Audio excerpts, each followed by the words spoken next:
2018년 희망의 새해를 시작한 지 얼마 안 된 것 같은데 벌써 2월 말입니다.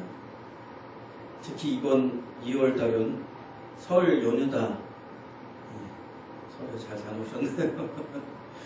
올림픽이다 해서 금방 지나간 것 같아요. 그죠?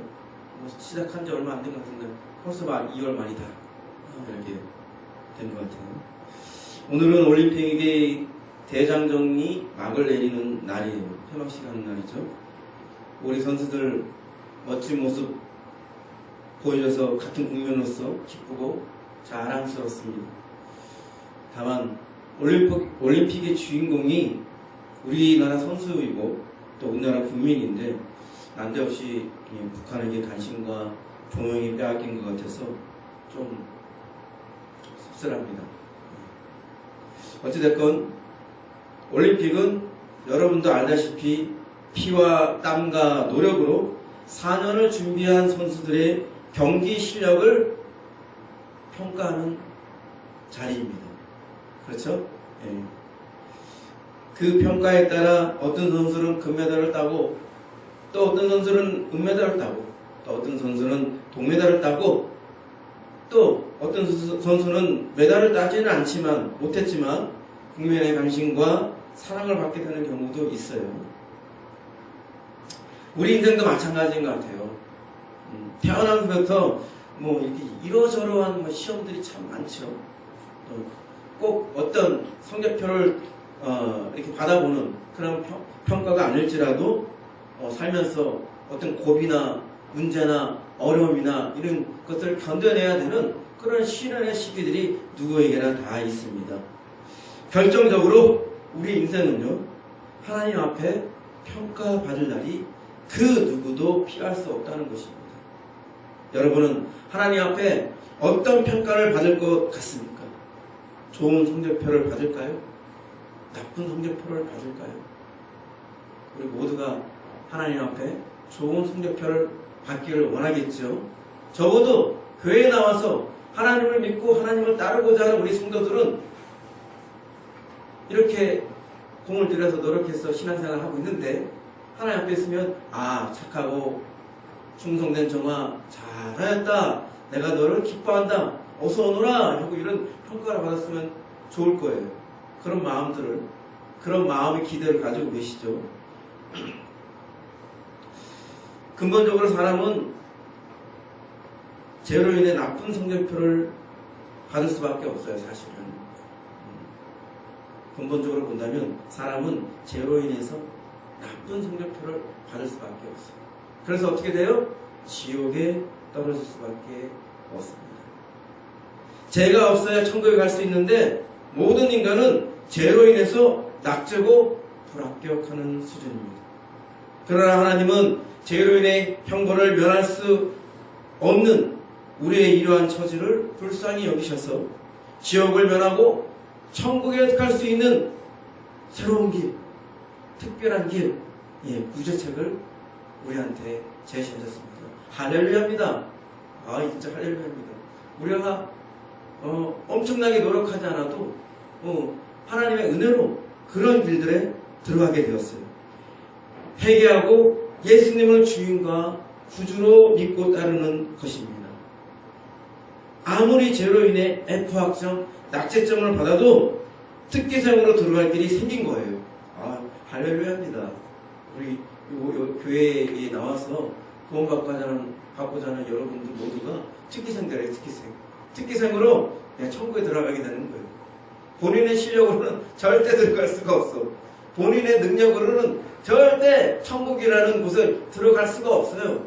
네, 하나님께서 하나님의 어여삐 보셔서 우리가 온전한 신앙생활을 하면 하나님께서 어여삐 보셔서 그들을 특기생으로 천국에 들어가게 하시는 겁니다. 납방생이 합격생으로 바뀌는 유일한 길, 바로 예수로 인해 난 길입니다. 이렇게 좋은 길을 알고 믿는 여러분들은 정말 복받은 거예요. 행자한 것입니다. 할렐루야, 정말 행자한 것입니다.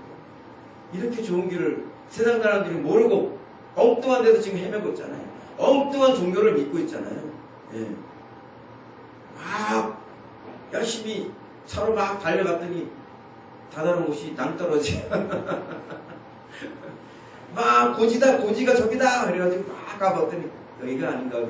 이러는 거예요. 다른 종교, 예? 다른 데서 헤매면 아무런 구원의 길을 찾을 수가 없어요. 오직 예수 때문에 생겨난 길, 예수로 인해 생겨난 길, 그 길만이 유일한 구원의 길이 될 것입니다. 호주에는요, 브래드버리라는 행자한 사람이 있어요. 그는 지금 벌어지고 있는 이 동계올림픽, 거기서 이 쇼트트랙 선수, 여러분들 쇼트트랙 경기하는 거 다 봤죠? 이 짧은 트랙을 이렇게 그 선수들이 막 보는 거예요. 근데 이 사람이 2002년도 솔트레이크 시티 올림픽에서 금메달을 땄단 말이에요. 근데 그가 금메달을 딸 만큼 실력이 좋은 선수냐? 아닙니다. 실력이 왕성히 강인 사람이에요. 절대로 금메달을 딸 수 없는 실력인 사람이에요. 예?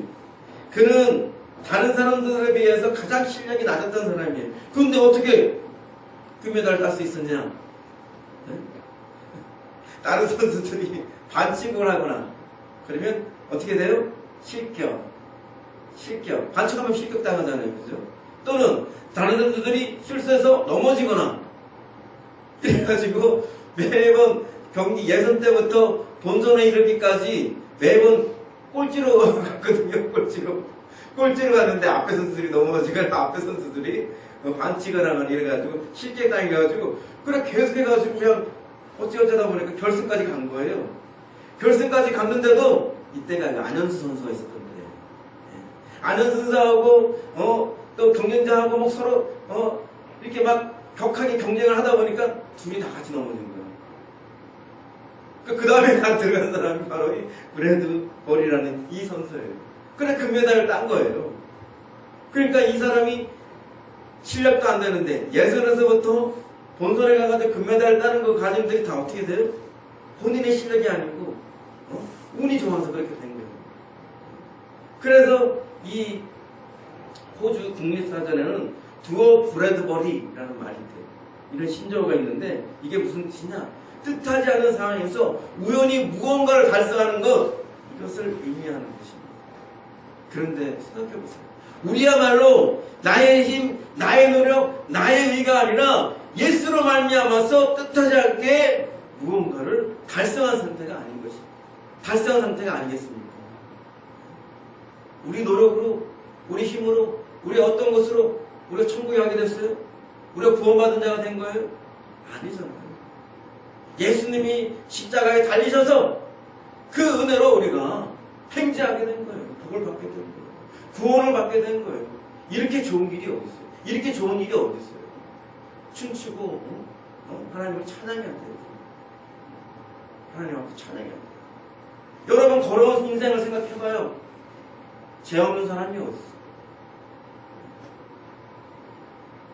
여러분이 다 영적인 존재이기 때문에 이 죄가 가져다주는 죄책감, 죄에 대한 무게, 죄가 나를 고소하는 그런 것들로 인해서 괴로울 때도 있을 거예요.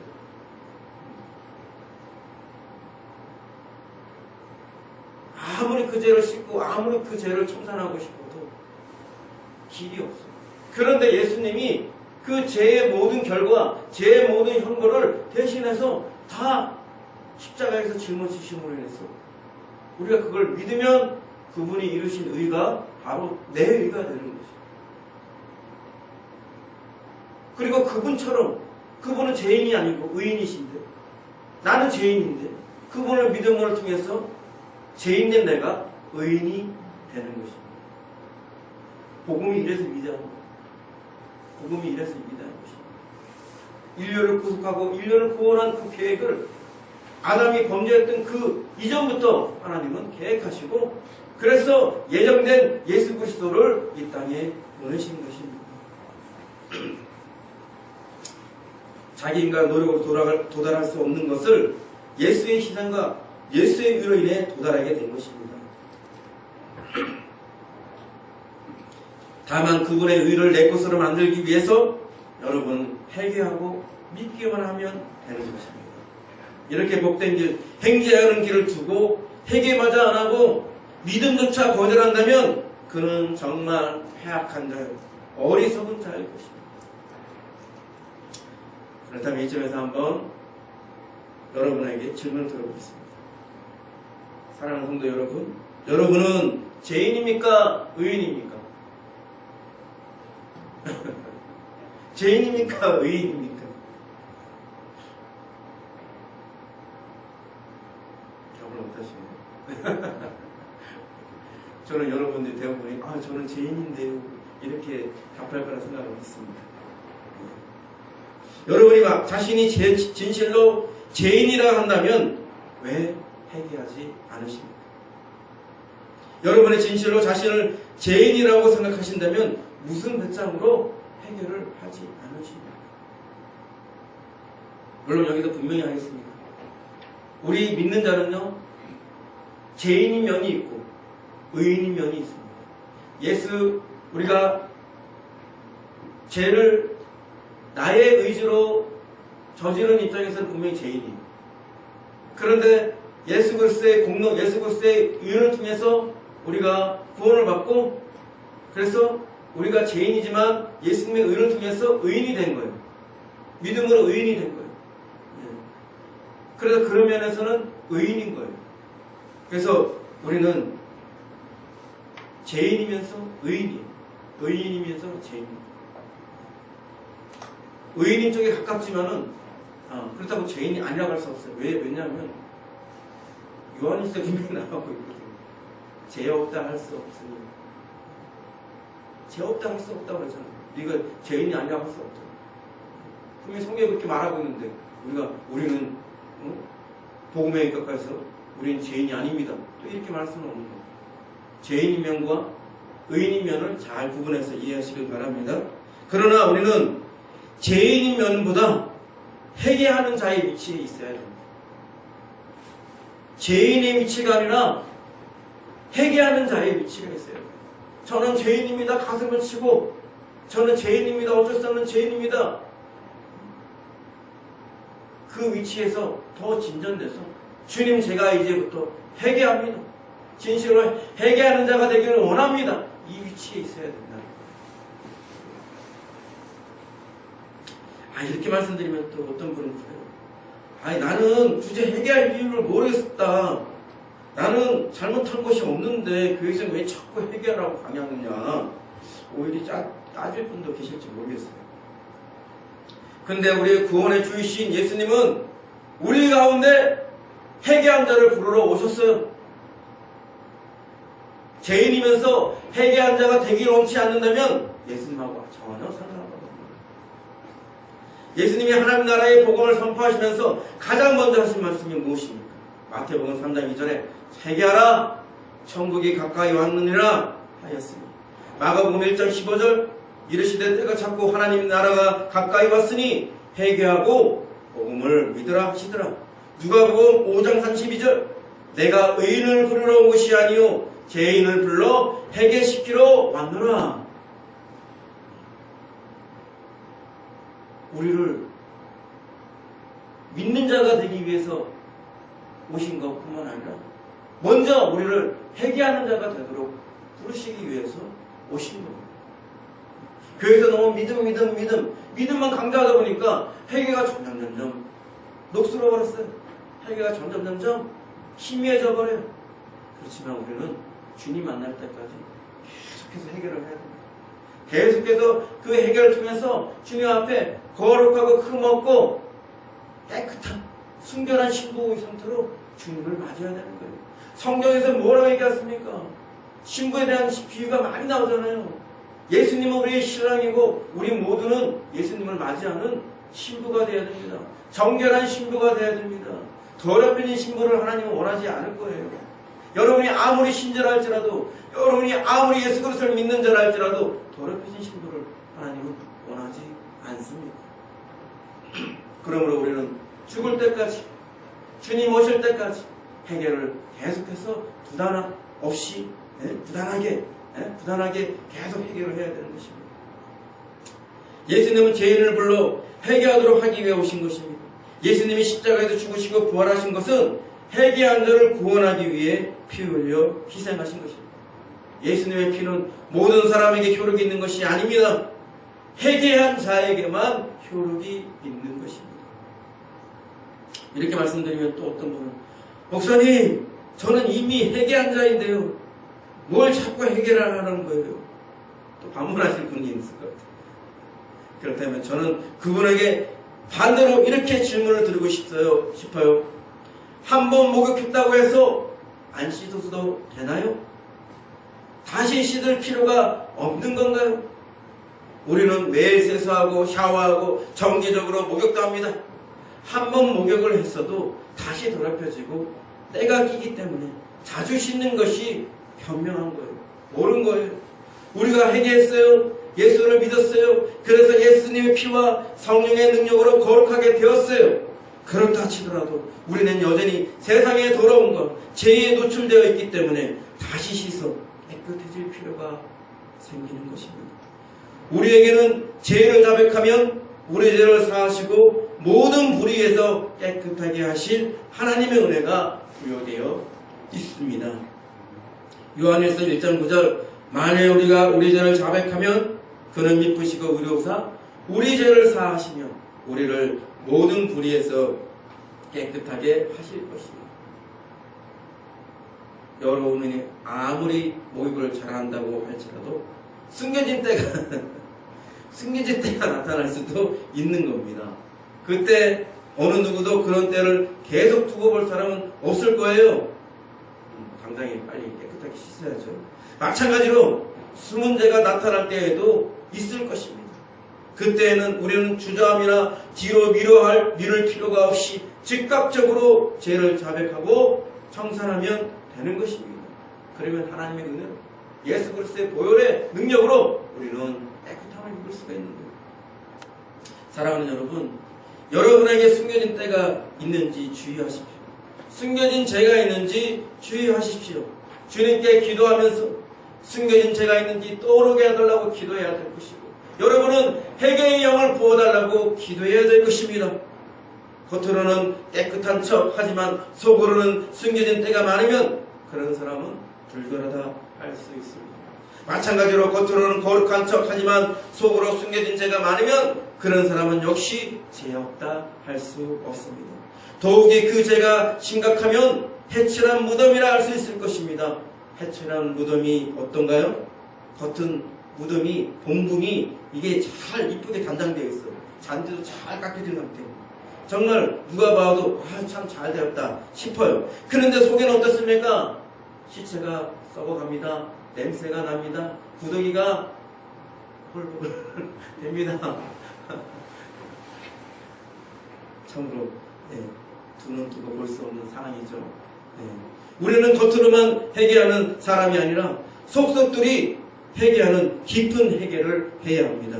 숨은 때를 없애기 위해 날마다 샤워하듯이 숨은 죄를 없애기 위해 우리는 날마다 회개하는 습관을 들여야 합니다. 또한 더 깊은 회개로 나아가야 합니다. 죄의 결과보다 죄의 원인을 청산해야 돼요. 죄의 열매보다 죄의 뿌리를 상대해야 합니다. 병도 말이에요. 병을 제대로 고치려면 말이에요. 겉에 드러나는 증상을 다뤄서는 안 돼요. 그 원인이 어디 있는지 원인을 치료해야 근본적으로 치유가 되는 것입니다. 우리 죄도 우리 안에 죄를 탐하는, 죄를 원하는 욕망, 죄성을 끊어내야지 죄의 열매만 백날 다른들 아무 소용없습니다. 저는 꿈에서 죄 지은 일조차 회개합니다. 물론 꿈에서의 일은 실제 벌어진 일이 아니에요. 그에 상응한 책임도 없어요. 꿈에서 살인했다고 해서 그것이 죄가 되는 것이 아닙니다. 도둑질을 한다고 해서 그것이 죄가 되는 것이 아닙니다. 그러나 그 마음이 어떠한지, 내가 어떤 사람인지 그 꿈에서의 잠재의식 속에서 충분히 드러나고 알 수 있는 것입니다. 그래서 그 죄를 놓고 그 의식을 놓고 그 생각을 놓고 우리는 슬퍼하고 통회하고 뉘우치는 그 자리로 나아가야 되는 것입니다. 우리에게는 제 결과만을 토설하는 것에서 그쳐서는 안 됩니다. 우리 내면의 재산까지도 하나님 앞에 내어놓고 슬퍼하며 뉘우치며 돌이킬 수 있도록 하나님의 은혜를 구해야 되는 것입니다. 말씀을 맺겠습니다. 우리가 왜 회개해야 합니까? 회개하지 않으면 구원받지 못하기 때문입니다. 천국은 죄 없는 자가 들어가는 것입니다. 그런데 아무도 자기 노력으로 죄 없는 상태가 될 수 없어요. 그래서 어떻게 해요? 회개해야 되는 거죠. 예수를 믿어야 되는 거죠. 그래서 죄 없는 상태가 되어서 하나님의 은혜로 우리는 천국에 들어가는 것입니다. 천국은 죄 없는 자가 들어가는 것이고 또한 천국은 회개한 사람이 들어가는 것입니다. 또한 회개하지 않으면 복을 받지 못합니다. 모든 사람들이 복을 받기를 원해요. 모든 사람들이 자기 일이 잘 되기를 원해요. 모든 사람들이 남들보다 행복하기를 원합니다. 그런데 원한다고 바란다고 구한다고 됩니까? 안 되잖아요. 왜 안 될까? 그에게 죄가 있기 때문에. 모든 저절은 죄로 인해서 오는 것입니다. 하나님께서 구약에서부터 내가 너희 앞에 복과 저주의 길을 두느니 네가 의를 행하면 복을 받을 것이고 죄를 저지르면 어떻게 돼요? 저주를 받을 것이다. 우리에게 두 갈래 길을 이미 제시하셨어요.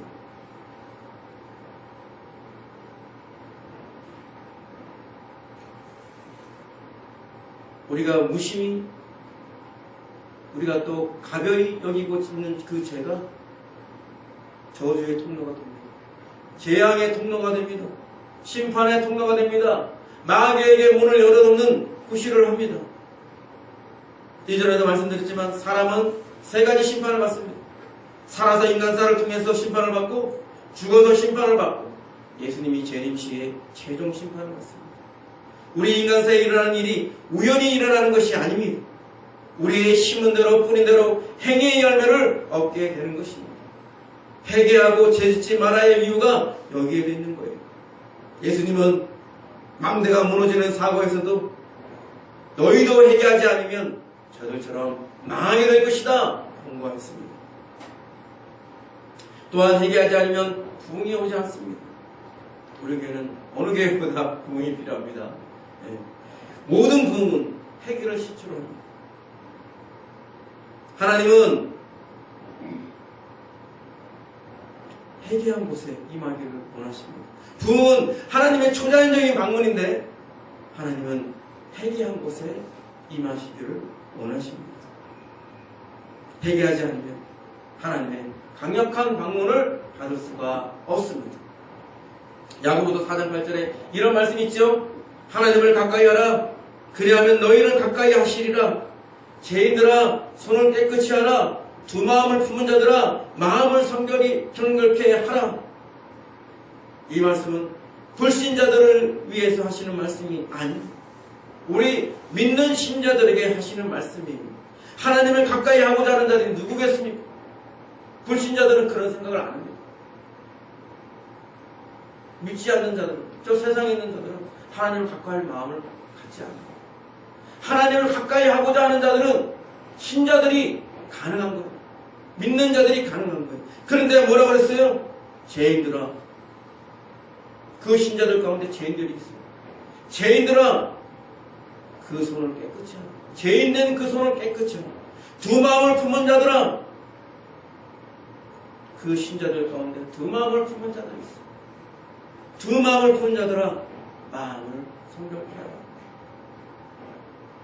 두 마음이 한 마음이 되도록 세상과 하나님과 양쪽 갈래 속에서 양다리를 거치고 이쪽도 좋고 저쪽도 좋고 마음을 정하지 못하는 두 마음을 가지고 있으면서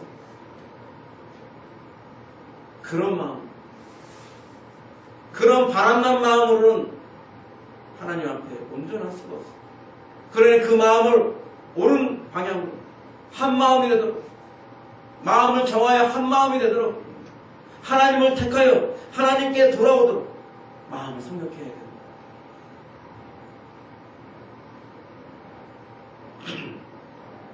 요즘 우리나라에서 미투 운동이라고 하는 게 벌어지고 있어요. 미투 운동이 무엇이냐? 어떤 누군가가 자신이 성적으로 어떤 피해 사실을 고백하는 거예요. 그것을 고백한다는 게 쉬운 일이 아닙니다. 그렇죠? 굉장히 그 고백하는 것에서부터 자기 자신이 먼저 피해를 받을 수도 있어요. 그러나 용기를 내서 고백을 하면 그가 혼자가 아니라는 연대감을 가질 수 있도록 다른 사람들이 나도 그런 일을 당했어요 하면서 또 이어서 고백을 하는 거예요. 그럼 또 다른 사람이 저도 같은 일을 당했어요. 그러면서 이 피해자들이 같이 공감하고 같이 연대감을 가지면서 이러한 피해 사실들을 극복하고 사회적으로 이것을 바로잡고자 하는 사회운동이에요. 1997년 사회운동가 타라나바코에 의해서 시작되었고, 이게 전세계적으로 확산된 것은 2017년 12월 16일 미국의 배우 알리사 밀라노의 고백으로 인해서 전 세계적으로 이게 그런 일이 되었습니다. 그리고 우리나라는 2018년 1월 서지현 검사, 이 여검사가 가장 청렴하고 가장 깨끗하고 가장 도덕적이어야 될 검찰에서 당한 일을 고백함으로 인해가지고 지금 우리나라 사회를 지금 다 흔들고 있어요. 지금. 권력 관계에 의해서 또 지위를 이용해서 약자인 여성을 성적으로 피해를 주는, 해를 입히는 이런 것들이 지금 그 숨은 일들이 지금 다 이렇게 드러나고 있어요. 그래서 그 대상자가 된 사람들 지금 얼굴로 들 수 없는 상황이 되고 있어요. 재판을 받기 전부터 사회적으로 완전히 매장되는 상황이에요.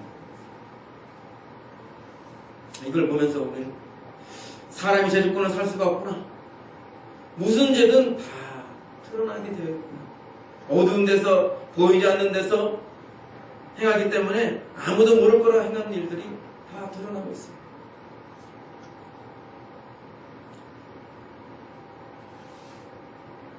권력자에 의해서 지위가 높은 사람에 의해서 피해를 입은 사람들은 굉장히 괴롭습니다.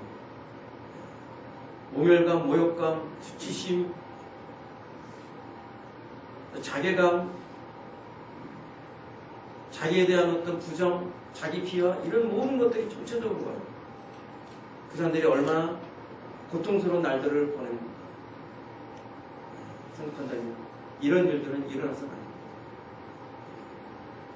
그런데요, 사람이 영원한 가해자도 없고요, 영원한 피해자도 없어요. 모든 인생은요, 누구한테 가해를 입히고 또 누구한테 피해를 받습니다. 남한테 손가락질한 그 손가락질이 사실은 자기를 향하고 있다는 것도 알아야 돼요.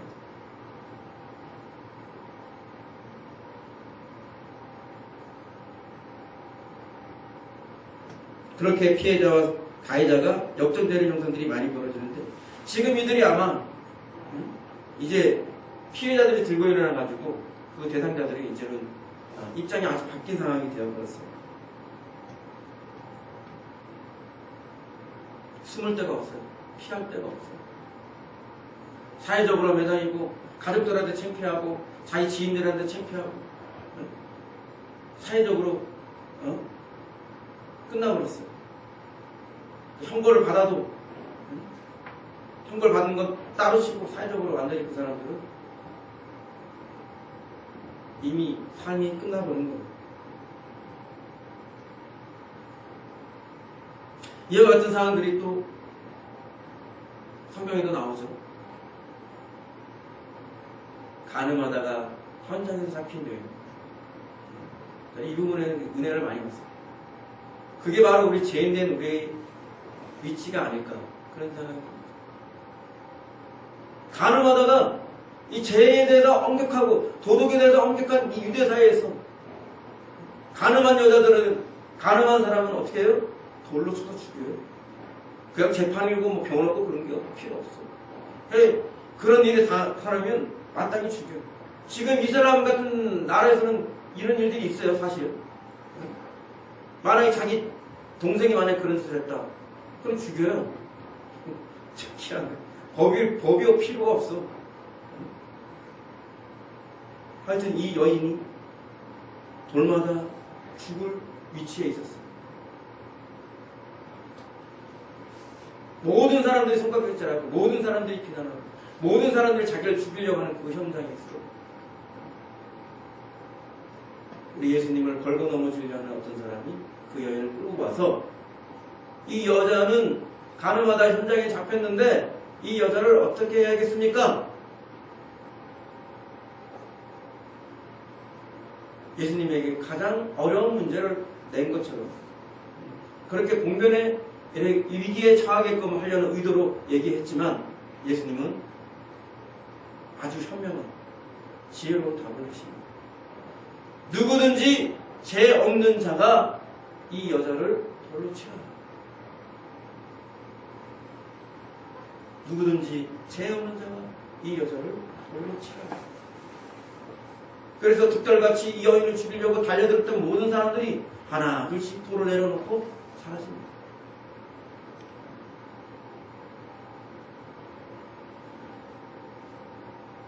여러분도 다 이 가늠한 여자예요. 여러분도 다 죄로 따진다면 피할 길이 없어요. 피할 길이 없어요. 돌에 맞아 죽어야 될 그런 형편이에요. 근데 여러분들의 피할 길이 누구세요? 예수님. 예수님은 우리의 도피성이에요.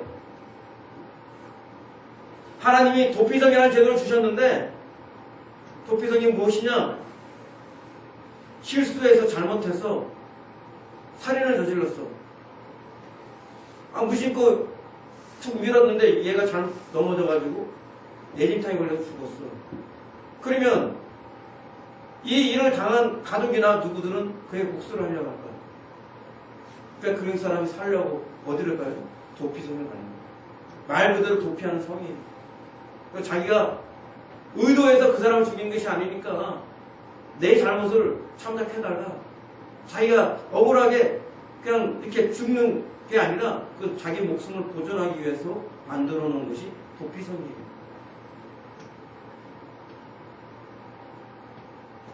이 도피성에 구원의 길이 있어요. 하나님께서 어쩔 수 없이 사람이면 누구나 어쩔 수 없이 죄를 저지르고 그 죄 때문에 죽어 마땅하고 그 죄 때문에 지옥에 떨어져 우리의 도피성으로 예수님을 내게 주신 것입니다. 이렇게 예수님을 유일한 살길로 주시고 유일한 도피성으로 주었는데 우리가 이 살길을 마다하면 되겠습니다. 우리가 이 길을 주저하면 되겠습니다. 주님께서 그 가늠한 여인에게 말씀하십니다. 나도 너를 정죄하지 아니하니 나도 너를 정죄하지 아니하느니 다시는 죄짓지 말라. 다시는 죄짓지 말라. 해결은 무엇입니까? 단순히 나 이런 죄 저질렀어요. 나 이렇게 나쁜 죄 저질렀어요. 고백하는 차원이 아니라 죄를 짓지 않는 수준까지 나아가는 거예요. 죄를 위하는 수준까지 나아가는 거예요. 그 여인이 다시 간음을 저지르고 거기서 용서함 받고 또 간음 저지르고 또 와가지고 잘못했어요 하고 또 간음 저지르고 이러면 회개한 자가 아닌 거예요. 이러면 회개한 자가 아닌 거예요.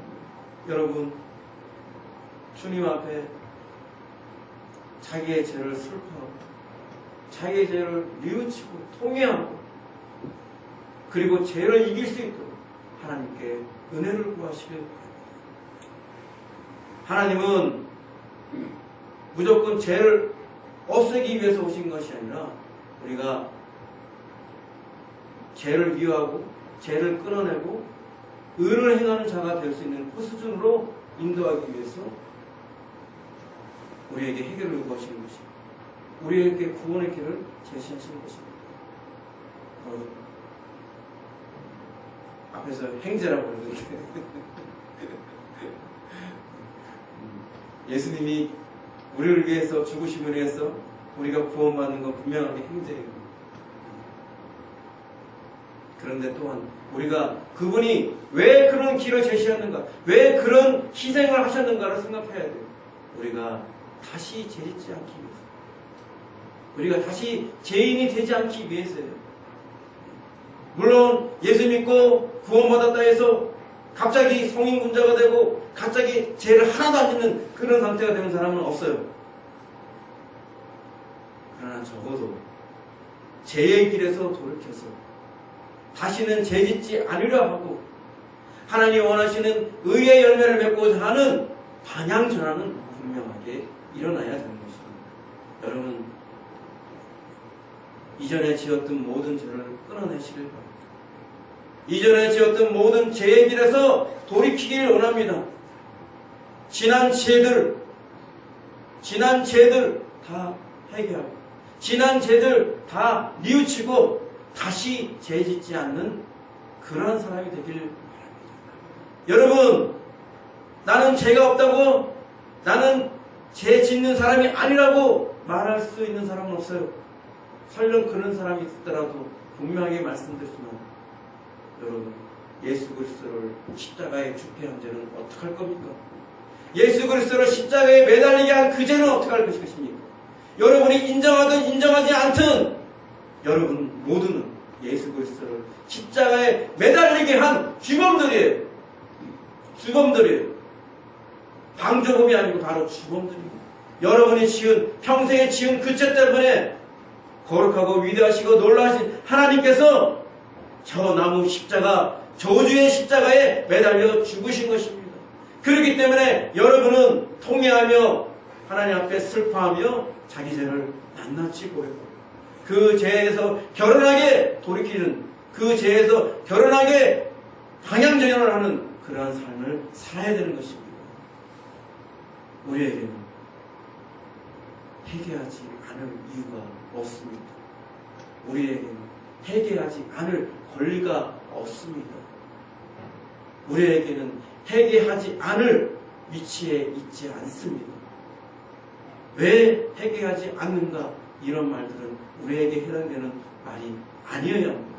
여러분은 날마다 순간순간마다 죄 지을 때마다 회개의 삶을 실천하는 여러분과 저가 되기를 진심으로 바랍니다. 말씀 성공해서 기도하시겠습니다.